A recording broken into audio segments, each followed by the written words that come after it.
Boa noite novamente.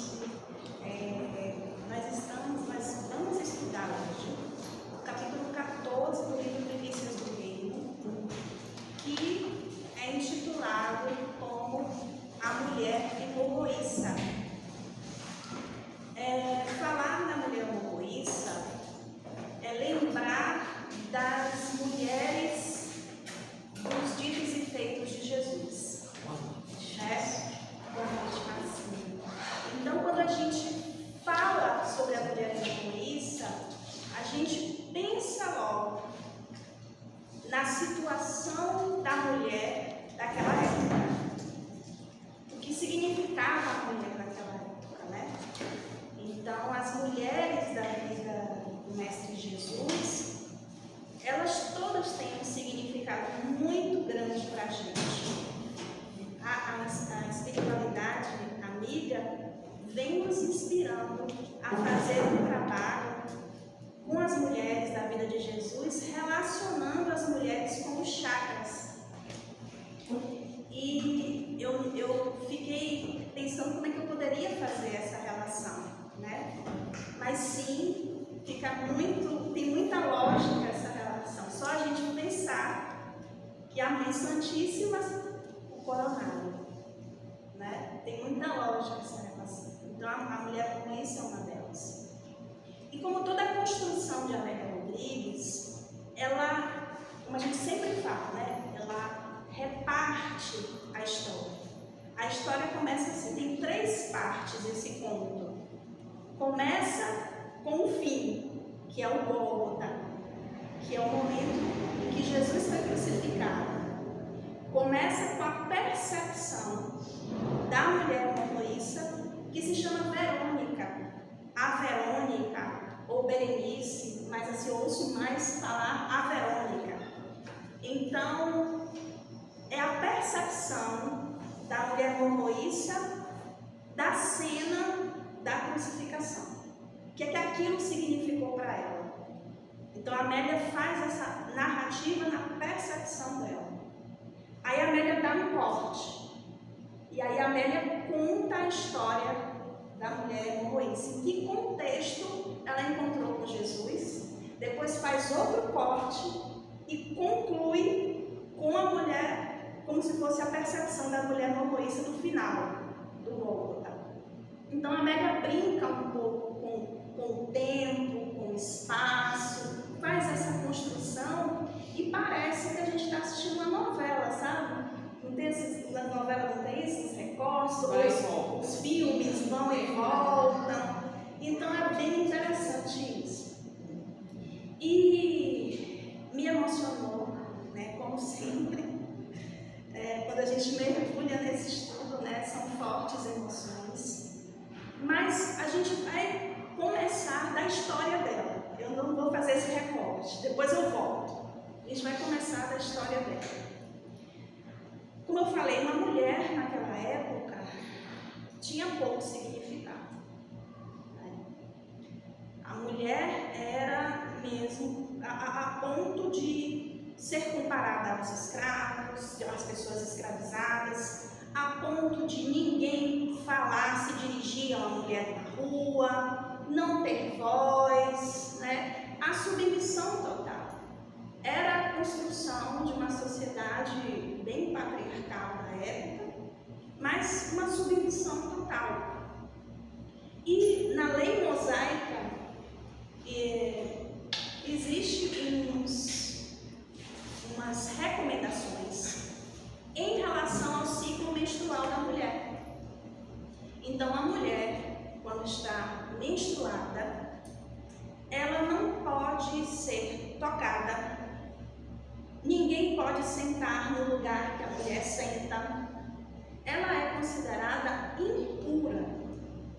Impura. E eu fico imaginando, gente, vamos pensar aqui cá comigo. Hoje em dia a gente tem absorvente, né? Também pensei nisso. Você pensou nisso? Que dificuldade. Que dificuldade é para poder esconder isso, porque ninguém queria revelar que estava no seu momento impuro. para ter socialmente. E por que mulher hemorroísta? Porque ela tinha uma hemorragia que não parou. Era um fluxo. Você tem uma situação bem desabida, ela tinha Sem parar. Constante. Era um fluxo contínuo. E eu fiquei pensando nisso, na limpeza, na quantidade de panos que ela devia usar, porque todo dia, o dia inteiro, entendeu? Eu fiquei imaginando assim, porque a minha avó dizia, na época dela era paninho que se usava, então, e ela falava que na casa, assim, não podia colocar no varal os paninhos, porque aí dizia, ficou menstruada, tinha que ser escondido. Eu falei, avó, pelo amor de Deus, ela não tinha assim um corredor, que aí não ficava ninguém vendo, então colocava-se os paninhos para secar. Resumindo, até pouco tempo. Sim, imagina, essa que era constante, deveriam ser inúmeros tecidos e também tinha que ficar escondido. Então não tinha como esconder. Eu fico pensando na gente, né, adolescentezinha, quando a gente tinha um fluxo maior, que escapava assim na calça, o desespero que dava na gente de alguém saber. E na escola? E ver na escola, me prestou casar com a fulana. Não tinha isso? Imagine a vida dessa mulher. E outra coisa, um fluxo constante, gente. Imagine o grau de anemia. Meu pai tinha uma prima, Vera, ela ficou um ano nessa mulher. Nossa. E ela não queria procurar médico. Não procurou médico. Ela falava que lá na Tenda Rafael, que é uma casa espírita, mas misturada com banda, em Niterói, ela ia sair de São Gonçalo, em Niterói, não, lá na Tenda do. E Vera não queria. Ela chegou aí, eu acho, uma vez, fez o exame, o médico falou, mioma. Ela, um ano, ela estava amarela, pálida, exatamente. E depois, Uma anemia dessa. um ano. Aí o que acontece? E isso, agora. Entendeu? Quer dizer, agora ela já desencarnou tal, mas eu lembro, eu presenciei isso, eu já era adulto. A prima do meu pai passava por isso. E aí o que acontece? Para a família, a mulher já é impura na família, então a família automaticamente para a sociedade também ficava um pouco marginalizada. E a Amélia disse aqui que a família detestava ela por conta disso, porque criava um estigma. E a família era Impura também. que era castigo. Que era Para a castigo. família se apontava, se comentava, se Sim. falava. E outra coisa, ela fez de tudo. Ela procurou médicos, ela procurou os tratamentos da época. A Amélia usa uma expressão aqui, alienígenas. né? Ela fez de tudo e nada resolvia o problema dela. Nada. Aí qual foi a atitude que ela tomou? Lembra que a gente falou da Decápolis, que é aquela região que são 10 cidades, que Jesus atravessou o mar para ir até Gadara? Lembra? Ela também era da região da Decápolis, só que ela era de Cesareia de Filipe, lá em cima. O que acontece? O mar da Galileia está no meio, Cafarnaum está aqui na ponta, e a Decápolis está do outro lado, sabe? Então, para ir para Decápolis, tem que atravessar o mar. E a decisão dela foi sair de Cesareia de Filipe e ir para Cafarnaum. Cafarnaum é uma cidade da Galileia, é onde mora Simão Pedro, é onde mora Salomé, Tiago e João. Dali todo mundo se conhece aqui, Cafarnaum. Né? Mas sair da Cesareia de Filipe, atravessar, ir para Cafarnaum, na esperança de ter algum tratamento do outro lado, do mar da Galileia. Imagina. Mas chegando em Cafarnaum, ela ouviu falar de Jesus. Ouviu falar de Jesus. E o interessantíssimo dessa passagem, essa passagem mostra 2 momentos da vida de Jesus, que é o momento da mulher moabita e é o momento da cura da filha de Jairo, né? Porque a Verônica conheceu Jesus no contexto em que Jesus estava a caminho da casa de Jairo. Então vamos lá. Jairo era chefe da sinagoga. Então ele tinha um cargo bom. Só que ele era muito querido. A Amélia disse aqui que ele era uma pessoa querida entre as pessoas, né? De Cafarnaum. Ele tinha uma filhinha de 12 anos. E a filhinha estava em um estado de saúde muito grave. Morre, aquela coisa toda. A família muito sensibilizada. Jairo ouviu falar de Jesus, mas a condição dele de chefe da sinagoga colocava ele, né? Como assim? Ir até Jesus. Mas aí, minha gente, quando a dor aperta, quando é os nossos, seu filho, pai e mãe faz o quê? Não quer saber mais de nada. Vem cá que eu quero saber onde é que está Jesus. Então ele larga lá a mãe em desespero, a filhinha, né? Morre, não morre, e vai procurar Jesus. E aí eu achei bonitinho que eu fico vendo a cena assim, eu fiz, nossa, eu vejo. Aí ela diz assim, cadê? Deixa eu ver se eu volto. Também ela estava. Não. Deixa eu voltar, gente.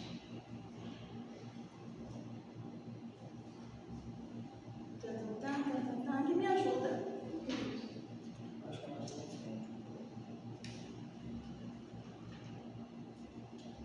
Ele foi procurar Jesus, né? Aqui. Amado pela sua bondade e compreensão dos problemas humanos, Jairo buscara o Rabi desde cedo, procurando em todo lugar, recorrer à casa de Simão. Então ele vai na casa de Simão Pedro, que era o local onde Jesus se reunia também, né? Foi na casa de Simão Pedro e não achou. Procura na residência dos filhos de Zebedeu. Quem são os filhos de Zebedeu? Alguém lembra? Tiago e João. Os filhos de Zebedeu são aqueles filhos que a mãe, né, chega para Jesus e diz assim, ai, Senhor, coloca um na direita e outro na esquerda, né? Tiago e João, os filhos de Zebedeu. Então, ele foi na casa de Zebedeu e não achou Jesus. Então, assim, essa passagem me faz pensar assim, né, nos lugares que Jesus, que era possível de encontrar Jesus. Na casa de Simão, na casa dos filhos de Zebedeu. E, por fim, fora buscá-lo na praia, após a viagem que fizeram ao outro lado do mar. Aí eu fico pensando, será que foi no dia em que foram expulsos de Gadara? Será? Não sei. Veio na minha cabeça. Esse dia o dia já rendeu muito, né? Desde a madrugada já estava rendendo. Então veio na minha cabeça. Então assim, com Jairo, foi buscar na praia após a viagem que fizeram do outro lado do mar. Com Jairo, uma grande e curiosa multidão o seguiu. Aí, é claro, rendeu isso, né? Imagina, a filha do chefe da sinagoga doente. O chefe da sinagoga decide procurar Jesus. E aí toma ele gente. Toma ele curioso, toma ele fofuchiqueiro. Ver o caminho pro mar, depois perguntando. E vai juntando gente, né? Até mesmo eles ficaram preocupados também que ele, como chefe da sinagoga, o que ele ia fazer? O que ele ia fazer? Né? Ó, tá de novo. Então, ela estava...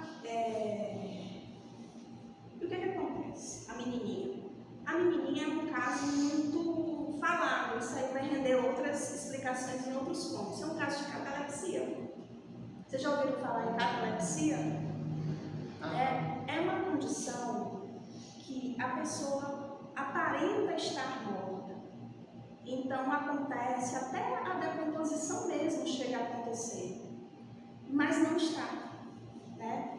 Por algum motivo, a pessoa pessoa está viva e retorna depois, né, a viver.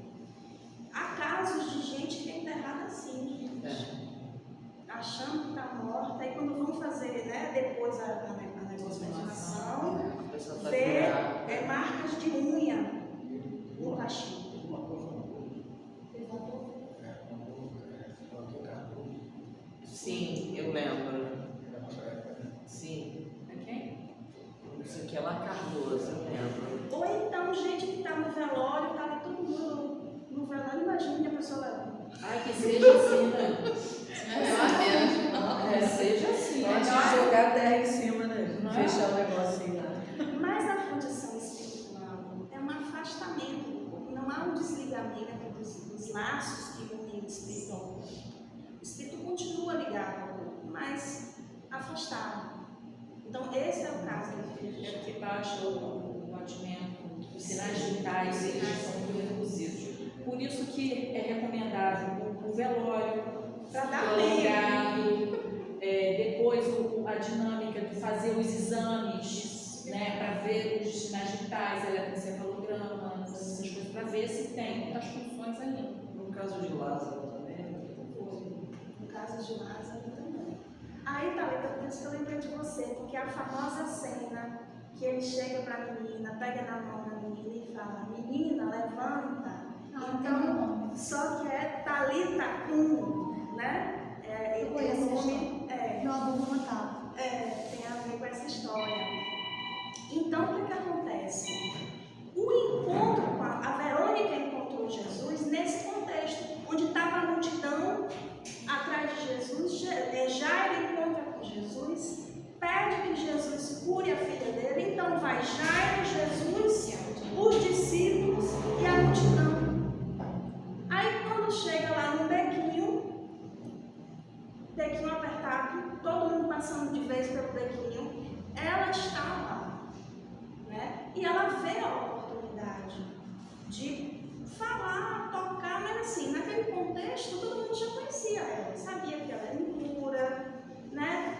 A gente fica um pouco assim também quando a gente vai falar com alguém que a gente não conhece, que a gente tem profunda admiração, a gente gostaria de dar um abraço, tocar, né, falar uma palavra, mas fica todo constrangido, ainda mais na situação que ela estava, né? E olha aqui o que a Amélia diz: em turbilhão mental, aproximou-se emocionada, a medo, cria nele, sentia-o, invadir-lhe o íntimo, como se de todo ele se desprendesse uma força ignota, miraculosa, nos seus olhos, no seu porte, em todo ele havia uma tão grande serenidade e grandeza.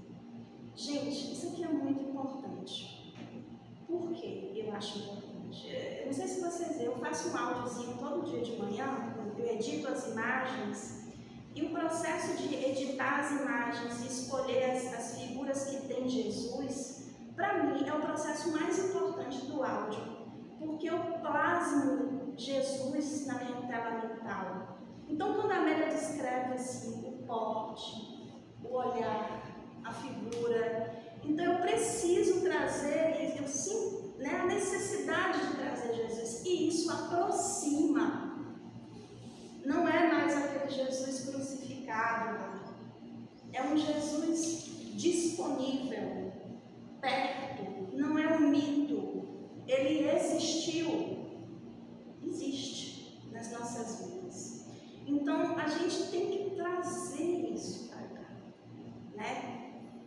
Colocar essa imagem, né? Isso gera emoções na gente, porque nós somos visuais também. Isso é importante. A rua estreita, a multidão se adensando cada vez mais, o turbilhão íntimo, faziam-na gritar sem voz, pedir-lhe socorro sem palavras.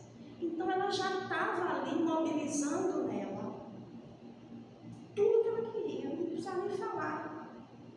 E ela já sentiu, antes de tocar no pedacinho, que já estava saindo dele alguma coisa, né? Não foi no momento que ela tocou, não, mas ela já sentiu que estava ali no processo da cura. Então, vencendo a agonia que assaltava, com a visão turbada, no movimento irresistível, puxou-lhe as fímbrias dos vestidos, né? Uns pedacinhos lá do que amarra, né? Tocou. E ó ventura, o sangue estancara.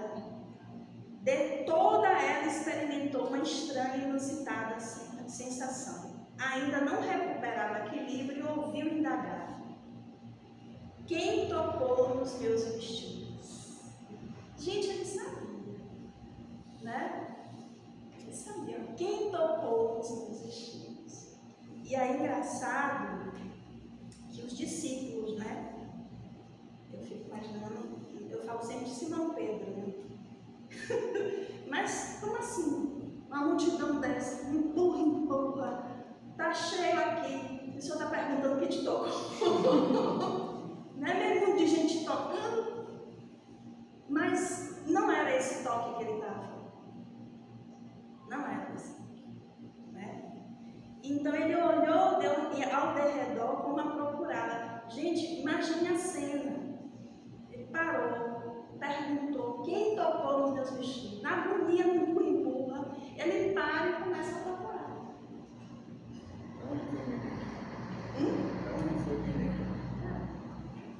Começa a procurar.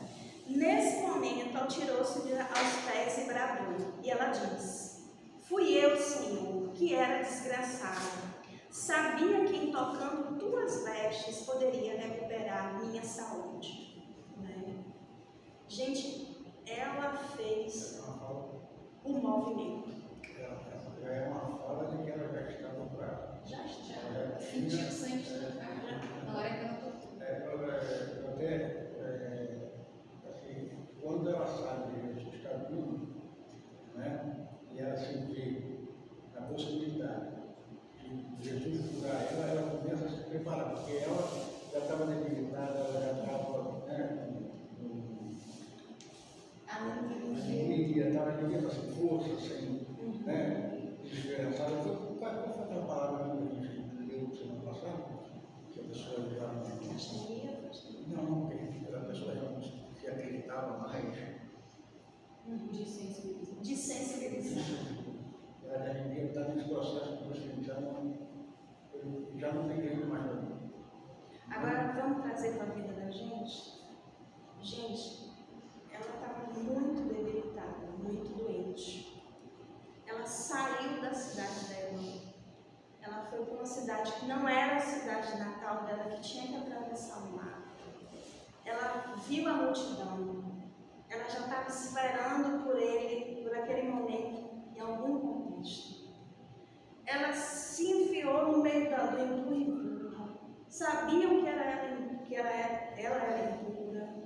E além do empurra, ela fez um movimento. O que isso significa? Se a gente não fizer um movimento, nada acontece. Que hora começou a cura dela? Não. Que hora começou a ser curada? Que momento da vida dela ela começou a ser curada? Quando eu decidi sair da minha zona de conforto e ir atrás de Jesus. Eu vi um filme, né? O filme passa isso tudo aí. É uma série The Chosen. na Netflix. Como é que é o nome? The Chosen. É, isso aí. E no caso, ela soube que Jesus estaria naquele lugar, né? Faria uma visita naquele lugar. Ela se deslocou de onde ela morava. Mas antes de ela encontrar com Jesus, os dois discípulos de Jesus encontraram ela. Mas assim, o filme, a série é bem editada, é um filme, né? Então a gente tem que se ligar no Evangelho, né? Mas o detalhe aí que você falou, né, na hora que ela tocou em Jesus, essa coisa assim, eles colocaram assim, Colocar a cena bem legal.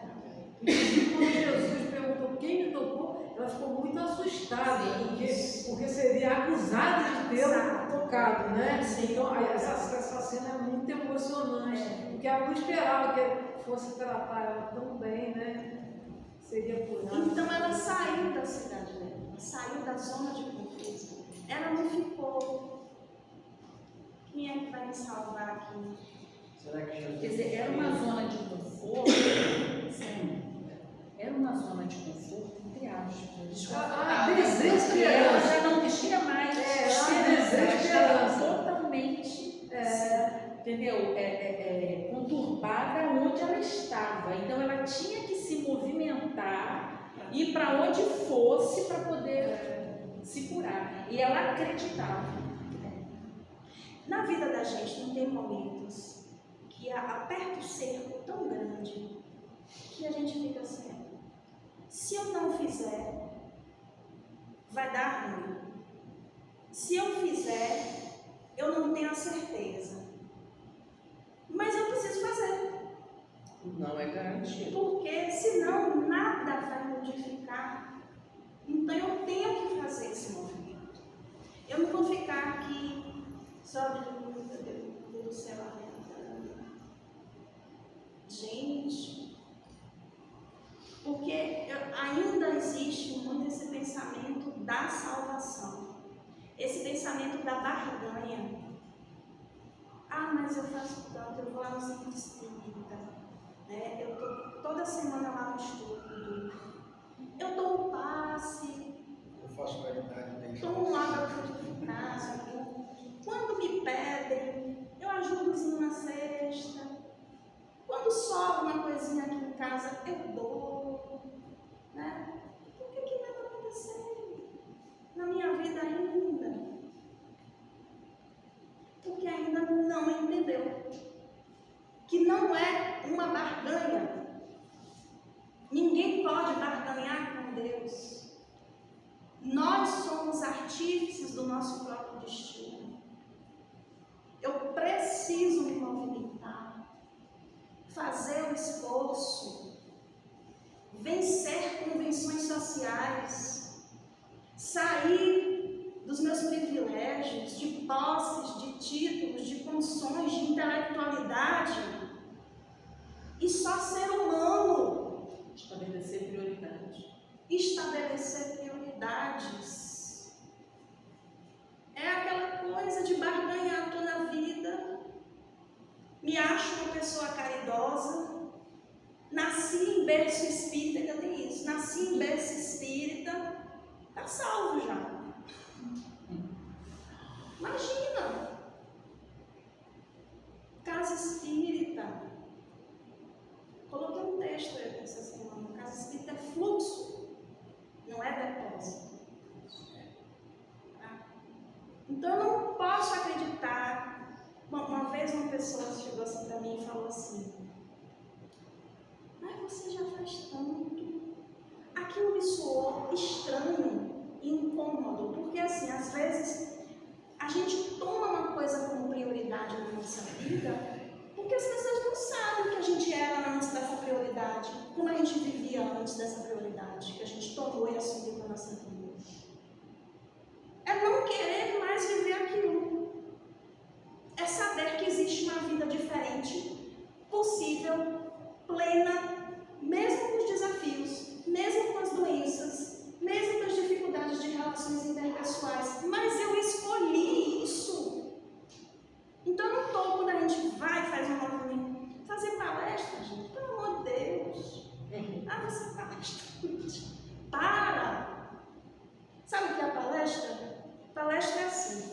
A gente está no ensino médio, estudando para a prova de matemática. E aí a gente está lá comendo livro com farinha, fazendo lista de matemática e tal. Então, a prova de história, se envolvendo lá, decorando coisa, data, não sei o quê.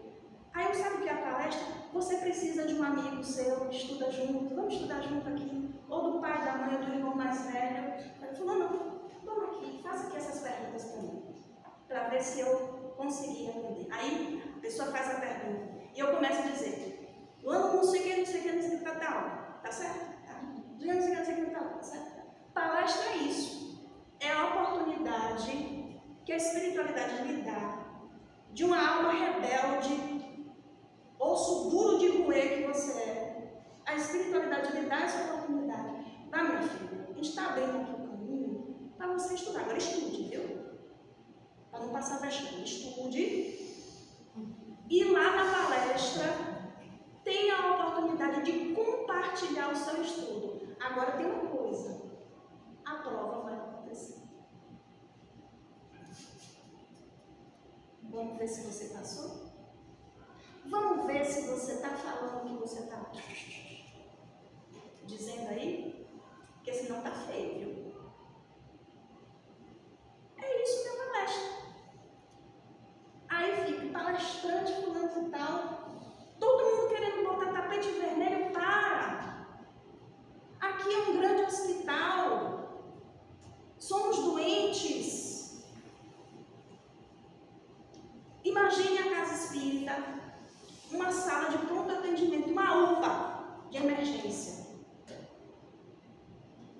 Quem está na frente, na comissão, na organização, na direção, é aquele doente que ousou, mesmo desconjuntado, não, eu estou ruim, mas eu vou continuar aqui, eu tenho que continuar aqui, né?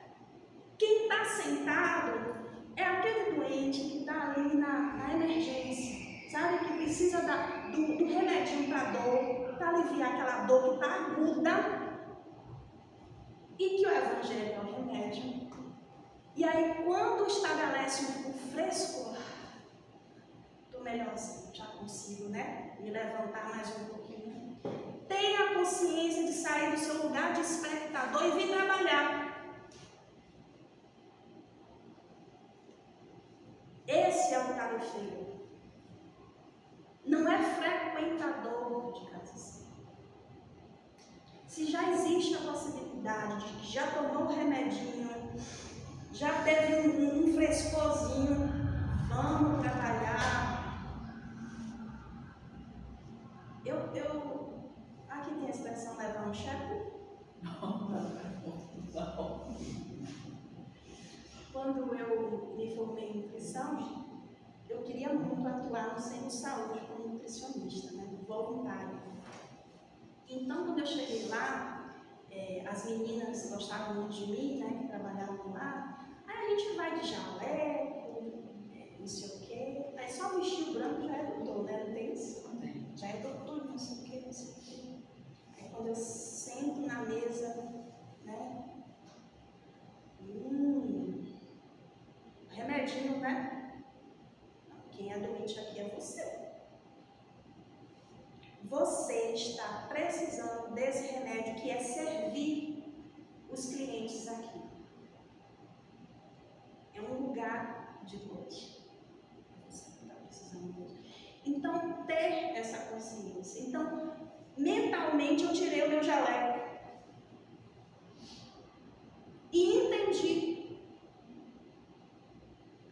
Porque voluntária na instituição, aí a pessoa já acha, é santa, né?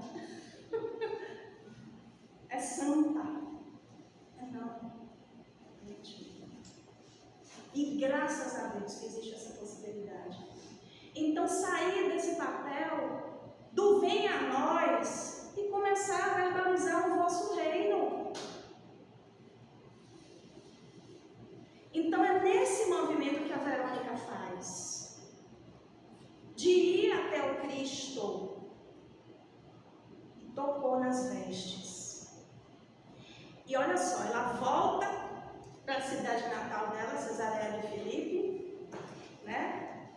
Para se apresentar, para curada. Só que isso incomodou ela.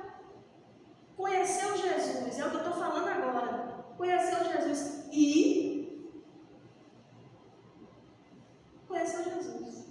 Jesus curou o corpo, mas a alma continuava. Não dá para voltar para a mesmice. Não dá. Mas muitos vão. Mas assim, se tocou, se mexeu, não dá para voltar para aquela minha filhinha reme-reme. E foi o que aconteceu com ela, porque ela foi assim, readmitida na sociedade, na família, todos ficaram felizes, e ela voltou a ser integrante daquela família, daquela sociedade, mas ela percebeu que ela não pertencia mais àquilo. A alma dela inquieta. Quando a gente olha, né, e acho que muitos chamaram Deus como para ele barganhar. Né? Sim, sim. Ele barganha. Vai barganhando o tempo todo. Até lá vai quando você realmente encontra, né? Você vê aquele sentido, né, do Cristo, né, o amor verdadeiro do Cristo, aí muito bom. Aí eu acho que quando você desperta realmente para essa essência, né? Porque muitas das vezes a gente encontra, acha que encontra. Quantas vezes a gente se pega no erro, nos equívocos da vida, né? É novamente um encontro. Todo dia eu encontro, toda hora eu encontro, se a gente buscar. Então esse encontro não vai parar nunca. Né? Quando a gente realmente entende essa essência do amor, não dá volta. Ela permaneceu incomodada, curou o corpo, mas a alma continuava sedenta. Então ela precisava dele. É porque na condição que ela viveu anos e anos, ela passou a conhecer as pessoas, na essência de cada um. Porque esse aqui é uma criatura, eu sou outra, que está só, né? O que eu quero que vocês, o que eu acho que eu quero que vocês vejam, eu acho. Também não é o que vocês estão vendo. Então, ela, na condição que ela estava, ela viu o quão as pessoas podem desprezar, o quanto as pessoas podem depreciar tudo, a condição dela, não querer ajudar, quanta gente ela achou que ajudou ela, quanta gente ela achou que não ajudou. Então, ela passa, a condição dela deu uma forma dela conhecer as pessoas, ver o outro lado de todas as pessoas, ver o lado bom, ver o lado ruim. Então foi uma experiência muito profunda que ela passou. Então, quando ela voltou, ela tocou Jesus, aquilo deve ser uma coisa muito fantástica. Você tem um problema, você está com desesperança completa. Você imaginar se você vai tocar uma pessoa, aquilo te transforma. Você pode voltar, pode ser aceita na condição, né, da sociedade que você vive, mas dentro de você ficou aquilo tudo. Não tem como mudar, não tem como voltar a ser o que era antes, não existe isso. Então daí, conhecer Jesus Cristo, tocar em Jesus Cristo deve ser um negócio assim, né? E ela encontrou o essencial. É porque ela encontrou tudo que ela precisava para a vida dela. Esse encontro, ela não precisava mais de nada, só dele. Então, assim, permanecer igual, não tem como mais.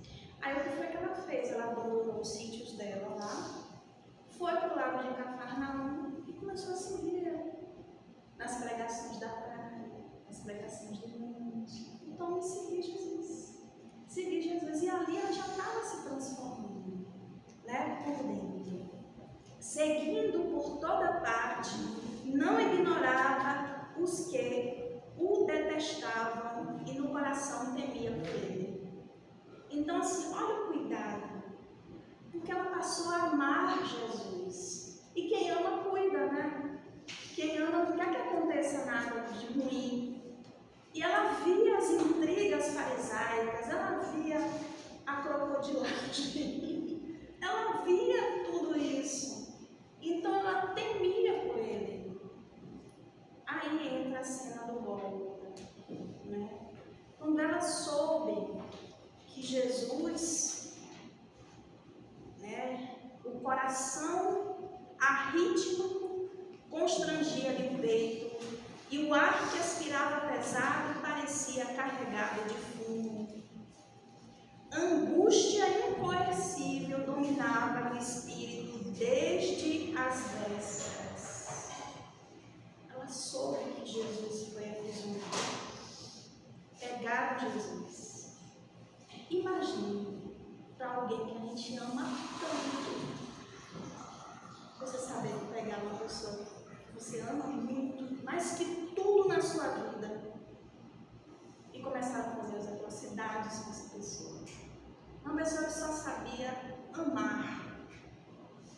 só fez o bem, que transformou a sua vida, e você sabe que essa pessoa foi presa, né? Noite fora difícil de vencida, não dormiu. Expectativa incomparável saltara-lhe desde que soubera do lamentável acontecimento no horto. O que foi que aconteceu no horto? Vocês lembram? Judas entregou Jesus. A traição de Judas sucederam-se. Então, Judas entrega Jesus, a deserção dos amigos, cadê aqueles que andavam com você? Na hora do testemunho, aqueles que dizem ser seus amigos, amigos. E aí, na hora que o bicho pega do testemunho, você olha e você vê sozinho. Cadê? Né? A sós fora instrumento de escárnio e da arrogância de todos. Você não é rei? Não é o rei dos judeus? Vamos colocar uma coroa em você. Qual foi a coroa, gente? Escárnio. Levado à extrema humilhação por aqueles que desde há muito ambicionavam pôr-lhe as mãos. As notícias em tom de cantinela cansativa corriam zombeteiras por todos os lados. Ai, pegaram aquele que estava dizendo aí que era Messias, não foi. Né? Até mesmo repetidas por bocas antes mortas e que podiam agora falar graças a ele. Nossa, gente. O dia começara com o sol em brasa, queimando tudo. O vento quente àquela hora da tarde crestava. A sinistra caravana que eu empurrava na direção do Gólgota. Lembre-se, ele foi aprisionado em Jerusalém, que é capital, né? E precisava sair de Jerusalém para ir até o Gólgota, que era a região lá dos julgamentos da crucificação.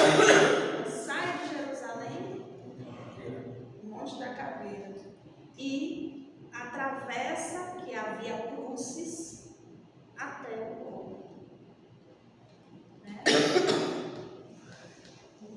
A sinistra caravana que eu empurrava na direção do Gólgota ainda não atravessara a porta da saída da cidade, aumentada cada vez mais por novos espectadores impenitentes que o saudaram poucos dias antes, quando ele chegava a Jerusalém. Uma semana antes ele entrou em Jerusalém, em cima do burrico, e tome-lhe palha, o rei dos judeus, o rei dos judeus. É o Messias, é o Messias, é o Messias. Ovacionado. Ela ouve os gritos, então ela está ali observando. Adiante, o chicote. Sente o dilacerado próprio coração. A ladeira é de difícil acesso. É íngreme, né? E o chicote rasgando as carnes do mestre. E aí tem a cena do Cirineu. Simão ou Cirineu? Vocês sabem sobre o Cirineu? O Cirineu é aquele que ajudou Jesus a carregar a cruz. Então, em um momento, o Cirineu intercepta e tenta ajudar. Mas não vai adiante, não deixa. Uma música organizada, gente, um rapaz baiano, né? Que é sobre o Cirineu. É lindo, depois eu passo para vocês. Ela o amava sim, amava com todas as forças do seu coração, da sua vida, vivia porque dele recebera a vida. Olhou em volta lacrimejante. Olha quem estava. Ela olhou em volta. Quem estava? Ela vai discorrer aqui. Quem estava era a mãe dele? Maria Santíssima. Quem estava era Maria de Magdala, chorando desesperadamente. O amor pelo Rabi. Você vê seu Rabi daquele jeito? Gente, isso é demais. Né? Joana de Cusa, que hoje é a nossa Joana de Ângeles, estava junto. Maria de Cleófas, Salomé, que é a mãe de Tiago e João, Marta, lembram de Marta? Irmã de Lázaro. Marta, Maria e Lázaro, os 3 irmãos da Betânia, amigos de Jesus. Jesus gostava de ter um pouso na casa deles. Esperavam em festa Jesus chegar. Marta estava e João. Só. Mas aí, todos dominados por dor inominável. Talvez mais longe estivesse, só quem estava longe, gente, Nicodemos, o doutor da lei, aquele encontro que ele teve com Jesus, que foi um divisor de águas na vida dele, e a gente vai falar aqui depois sobre os evangelhos apócrifos. Tem escritos de pessoas que viveram com Jesus, mas que não são os evangelistas convencionais. E Nicodemos é um deles, que narra a vida de Jesus pela percepção dele. Zaqueu, que ninguém dava nada por ele, cobrador de impostos, miudinho, que Jesus diz: a salvação entra na sua casa. Então ele desce para subir, ele desce do sicômoro para subir. Né? Zaqueu estava, José de Arimateia. Lembra do túmulo de Jesus que foi preparado por José de Arimateia? Lázaro. Não era meu amigo comum. Os cegos e paralíticos que recuperaram a saúde, estupefatos vencidos. Os gritos e imprecações redobravam. A realidade surgia dolorosa no clamor ostensivo do ódio e da intemperância generalizada. Aquela subida cruel pela colina de Acra, alquebravam sob o peso da cruz. Gente, o peso dessa cruz. Caminho íngreme, colina, calor. Subitamente ele escorrega e cai. Ela não se conteve. Nesse momento que ele caiu, ela estava com uma toalha na mão, uma toalha branca. E ali, alvinitente lisa, e correu-lhe ao encontro. Não tivera tempo de fazê-la retroceder. Aquele semblante ensanguentado e doído, amargurava, envolveu a face no linho branco e enxugou carinhosamente. Olha que coragem dessa mulher. Todo mundo com medo. Mas ela viu que caiu, foi uma oportunidade dela fazer alguma coisa. Ter um movimento que fosse, que aqueles que viviam com ele dia e noite não fizeram. Naquele momento podia identificar ela como uma seguidora e Sim. também ser crucificada. Ela correu risco. Mas os que viviam com ele, dormindo e acordando, ouvindo os ensinamentos da própria boca, vendo as curas acontecerem, não foram capazes de fazer isso. Quem fez isso foi uma mulher. Mas os discípulos dele estavam sendo procurados também para serem presos. E daí? Todo mundo fugiu também. E Estava fugindo. Jesus foi o único que não fugiu. O resto fugiu tudo. grande covarde. David, quantos não fugiram? Quantos Não, foram queimados? O que eu Quantos estou falando, foram gente, olha só. Antes, Jesus já tinha conversado com todos eles. Jesus não pediu para nenhum deles se sacrificar, porque eles seriam também, eles seriam, como é que a gente fala assim, a internet de Jesus. Eles seriam os pregadores. Não entendo assim. Não, eles iriam pregar, eles seriam os Por que isso não iriam. deviam correr risco de morrer? Por isso não deviam correr risco de morrer?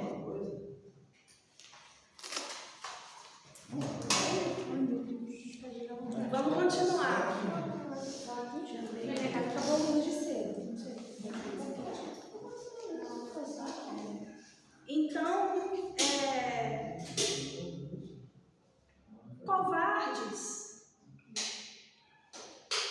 é inadmissível dormir e acordar com ele, ver tudo o que passou e não ter a coragem de se apresentar. Simão Pedro negou 3 vezes. Logo Simão Pedro, porque dos 12, Pedro, Tiago e João eram os que andavam mais com ele, testemunhando tudo. Eles foram até, cadê Lúcio? O Tabor e a planície, eles foram até o momento do Tabor, onde viram Jesus transfigurado em toda a sua plenitude. Jesus mostrou-se em toda a sua plenitude transfigurado. E isso não foi suficiente. Covardes. E essa coisa da transfiguração foi antes ou depois da crucificação? Muito antes. Muito antes. Né? Pusilânimes. O que é pusilânime? É quando você, diante de uma situação que você pode se comprometer, você sabendo da verdade, conhecendo a verdade, tendo o dever de ser pela verdade, você recua. Pusilânime. Né? É o auge do egoísmo. É o ápice do egoísmo. E a quem muito é dado, muito será cobrado. É o que acontece com a gente. Muito é dado. O tempo todo é dado. Informações nos são dadas o tempo inteiro. Mas na hora de se posicionar por Jesus, não existe posicionamento. A gente vai atender as convenções do mundo, né? Assim é fácil. Cristão não é cristão sem testemunho. Vai chegar um momento das nossas vidas, se nos acreditamos cristãos, tem testemunho.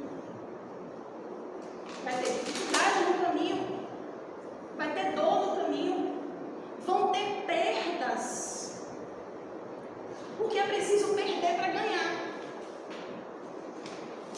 O arrependimento de Simão Pedro foi tão grande, depois de ter negado 3 vezes, que conta-se, eu não sei se né, que nem ser crucificado como ele aceitou. Nem ser crucificado como Jesus ele aceitou. E aí, quando cai em si, após a crucificação,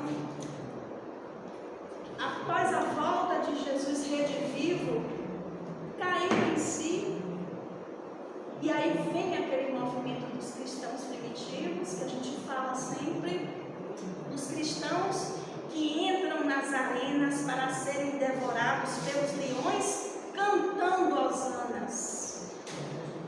Mas a gente aqui se diz cristão, e o primeiro sopro, não vou me posicionar. Eu vejo muito isso, vamos fazer um paralelo, na causa da defesa da vida. Não é?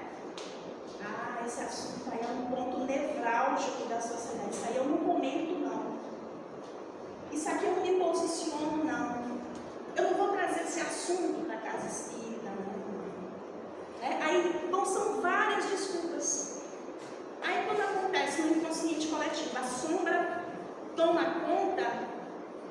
determinações das trevas para querer matar bebês até o 9º mês de gestação, isso não é aborto. É assassinato. Faz o quê? Aquele bebezinho viável. Vocês acham que faz o quê? Vocês sabem como é um aborto, um abortamento após o 3º trimestre? Deve ser uma cesariana. Mas vocês sabem como é esse processo? Quando o bebezinho já é grande, tem um instrumento que se coloca para pegar a cabeça, tipo fósseis.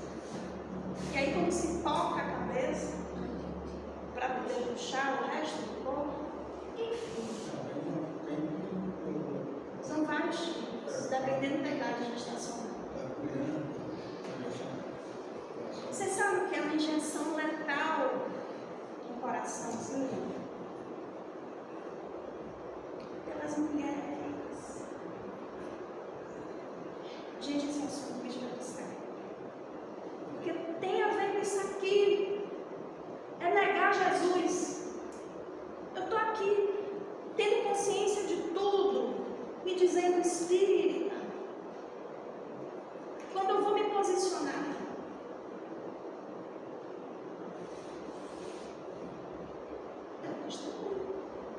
vamos dizer que eu sou isso, que eu sou aquilo.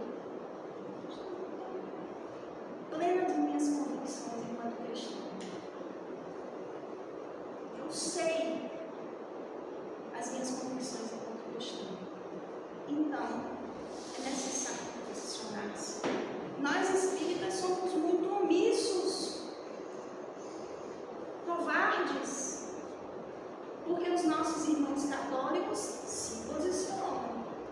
Os nossos irmãos evangélicos se posicionam. Mas nós espíritas, a gente quer dar uma de anjo, né? Se eu falar isso, eu vou julgar mulheres. Julgar uma pessoa, uma coisa, é você atribuir um valor moral pela atitude de um crime. Eu não tenho condições de fazer isso, porque ninguém tem autoridade moral para mim, para fazer isso. Ninguém. Mas se posicionar diante de uma iniquidade é inadmissível. Então, cadê eles? E nesse momento, ela correu risco. Enxugou Jesus, enxugou o rosto de Jesus.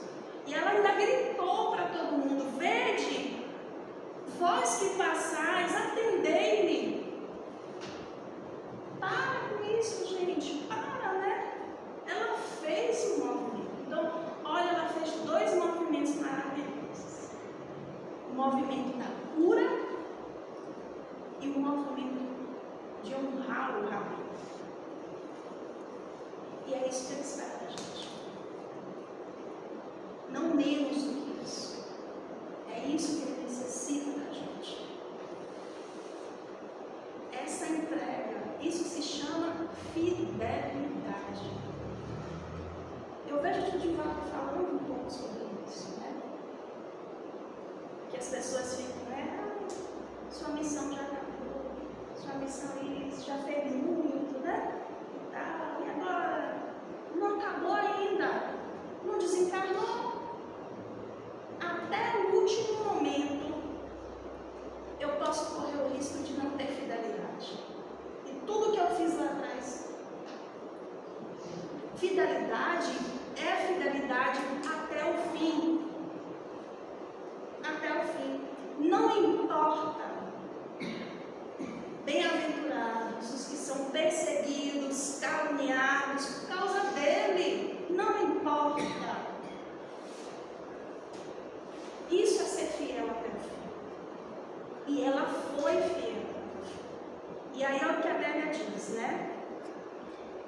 Ele fala, ela sente ouvir Jesus na acústica do coração, dizendo para ela naquele momento: vá em paz, lembrar-me-ei de ti. Lembrar-me-ei de ti. Será que ele não vê os nossos esforços? Será que ele não reconhece a nossa fidelidade? É claro!